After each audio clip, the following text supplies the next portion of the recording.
Yu-Gi-Oh! Mint.com is now TradingCardMint.com. Please check out their selection of over 20,000 cards with prices cheaper than TCG Player. Alright, what is up YouTube, MCool40 here. We are also going to be looking at our fantastic Weiss decks. We finished top 8 in the Bushiroad event in Ohio, and we have Austin here with his very beautiful P5 deck. And I must say, this is absolutely wonderful. So guys, check out our friends at TradingCardMint.com down below in the description. And without further ado, it's time to talk about a deck that I have literally no clue what the hell this shit does. Give me a rundown of your matchups really quick. What'd you play against? Oh god, you act like I remember. Round 1 was... If you can't remember it, it's fine. Round 1 was the mirror, because we all three played mirrors. Oh, yeah. Round 2 was... Nisekoi. Was that the girl? Close the door. Nisekoi was round 2. Round 3 was AOT. Round 4 was AOT? Unless I played 2 AOT? No, I only played 1 AOT. I don't remember round 4. And round 5 was Sword Art. Yeah. And I don't remember round 4. And then top 8, you... Top 8, I got... Well, we actually didn't win because my teammates lost, so I just scooped it up. But I was playing against Green... Bang-Dream. Which I have no idea what that stuff does. I mean, I was in a good spot. I mean, it wasn't in a bad one. So. I'm already confused as to how Love Live Sunshine works, but we'll eventually. But yeah, those were my match right now. Like I said, I can't remember the one match. So. All right, so we're basically playing the Asian Championship build for the American metagame. Yeah. All right, so 4 copies of Joker. Joker is actually insane. 2-drop, and then when he's placed, you heal a damage from your clock, and then. He gains 500 for all your other characters, so he's usually a base 11k. Then you usually have your sister, so he's an 11.5. Then his normal skill is at the start of the Encore step.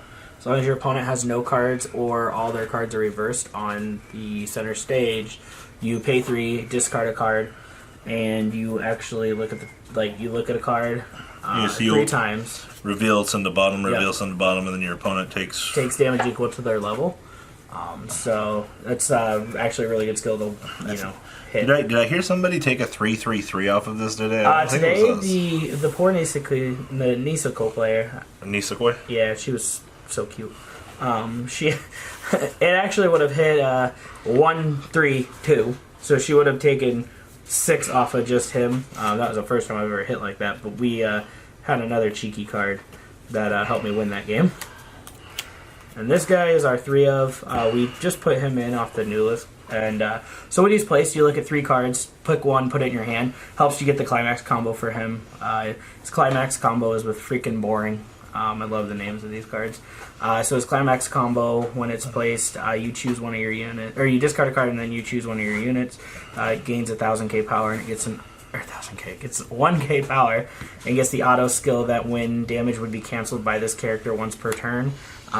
You ping your opponent for 1 extra damage, which actually became relevant in our round 2 matchup against Nisekoi because I jokered and all the initial damage stuck. So when I went to ping, I pinged her for 1 and she healed it.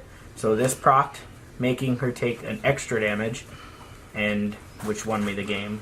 Thank you, friend. Yeah, this guy's actually really fun and good. So those are my 3s. What copy of this guy? Yeah, I didn't see him all weekend.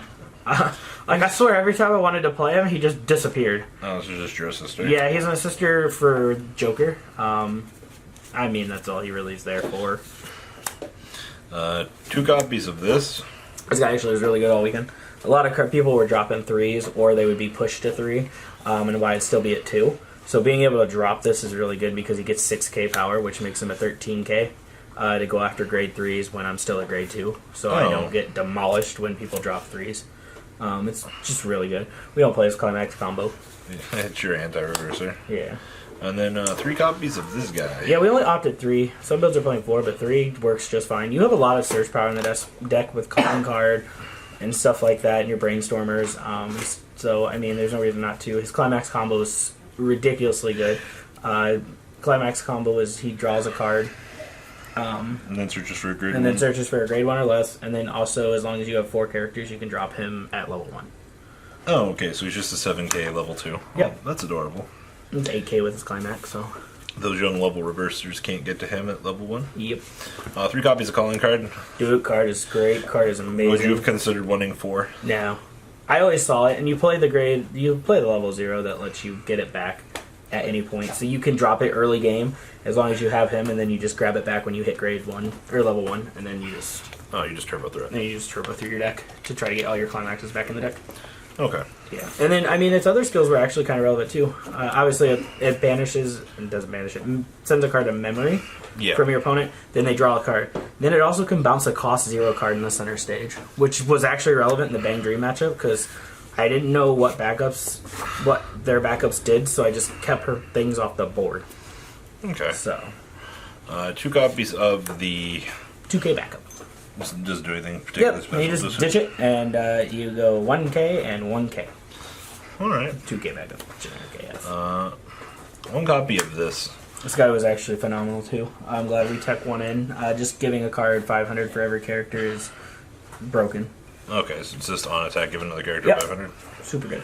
All right, and this is your MVP powerhouse right here. So tell us about this fantastic engine. So I love being able to change at the beginning of the climax. So both of these have basically the same skill. Beginning of your climax phase, they change into each other and then put each other underneath of them. So if you play this one, this goes underneath, this one, this goes underneath. Based on what color your opponent is playing is how these cards get big. This one is Christmas colors. So red and green, he gets plus 3k. Christmas colors.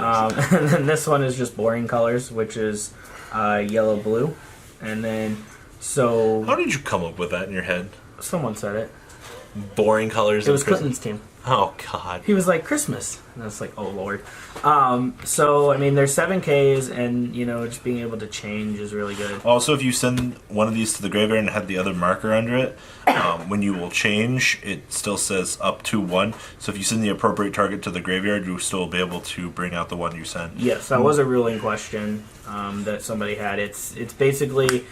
When it's like this, because you're underneath, now you start your climax phase, and technically this you just really flip it over, but people didn't understand that. So what happens is this goes to the grave, the marker goes with and it. the marker goes with it, and they go at the same time. Then you resolve the effect of calling out this one and putting this underneath of it.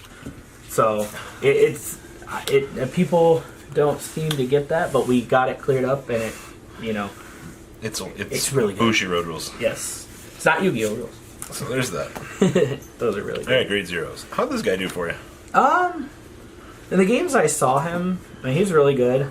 Usually, the only reason I really looked at the top card, like you look at the top card of your deck, I like it because it lets me know if there's a soul trigger on top.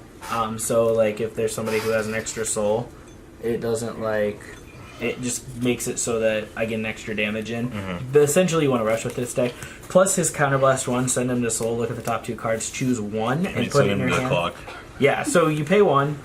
And when it becomes reversed. Yep, when he becomes reversed, you pay 1, send him to the clock. You look at 2 cards from the top of your deck, add a thief character, put the other in the waiting room. Okay. So 3 runners. How'd you like these guys?